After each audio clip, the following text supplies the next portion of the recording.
Pop star గా Michael Jackson కున్న పేరు ప్రఖ్యాతల గురించి ప్రత్యేకంగా చెప్పనక్కర్లేదు. ప్రపంచవ్యాప్తంగా అన్ని దేశాల్లోనూ ఆయనకు వీరాభిమానులు ఉన్నారు. జాక్సన్ పాటలంటే చెవి కోసుకునే అభిమానులు కోట్లలో ఉన్నారు. అత్యంత నిరుపేద కుటుంబం నుంచి వచ్చిన జాక్సన్ సింగర్ గా, డాన్సర్ గా, మ్యూజిక్ కంపోజర్ గా, లిరిక్ రైటర్ గా ప్రపంచవ్యాప్తంగా పేరు తెచ్చుకున్నారు. అలాంటి గొప్ప కళాకారుణ్ణి కలవడమే మహాభాగ్యంగా అందరూ భావించేవారు. అలాంటిది అతనితో ఒక పాట పాడించాలనుకున్నారు Oscar winner AR Rahman. Super star Rajinikanth హీరోగా శంకర్ అత్యంత ప్రతిష్టాత్మకంగా రోబో సినిమాని తెరకెక్కించే ప్రయత్నం జరుగుతున్న రోజులవి. ఈ సినిమాకి సంబంధించిన ప్రీ ప్రొడక్షన్ పనులు జరుగుతున్నాయి. ఆ సమయంలో ఏఆర్ రెహమాన్ లాస్ ఏజెన్సీలో ఉన్నారు. అతనికి ఎందుకో మైకేల్ జాక్సన్ ని ఒకసారి కలవాలనిపించింది. ఇదే విషయాన్ని తన మేనేజర్ కి చెప్పడంతో అతను జాక్సన్ పిఏతో మాట్లాడాడు.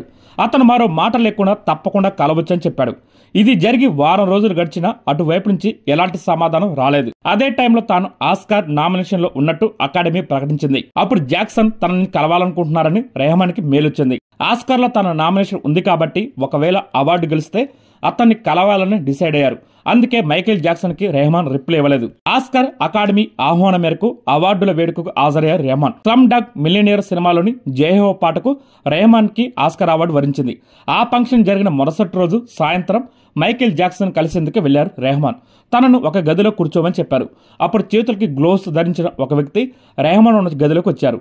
అతనే మైకేల్ జాక్సన్. అప్పుడు రెహమాన్ ఆనందానికి అవధులు లేవు. ఎందుకంటే తన చేతిలో గెలుచుకున్న ఆస్కార్ అవార్డులు కూడా ఉన్నాయి.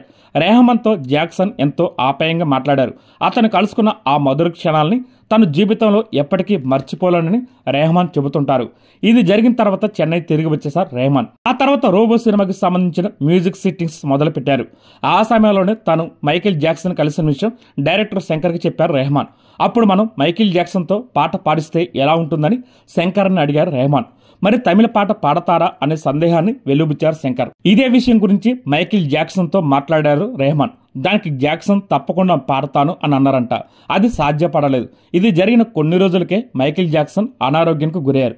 ఆ తర్వాత 50 సంవత్సరాల వయసులోనే ఆయన మరణించడం అందరికీ తెలిసిందే. అలా జాక్సన్ తో పాట పాడించాలనుకున్న రెహమాన్ కోరిక నెరవేరలేదు.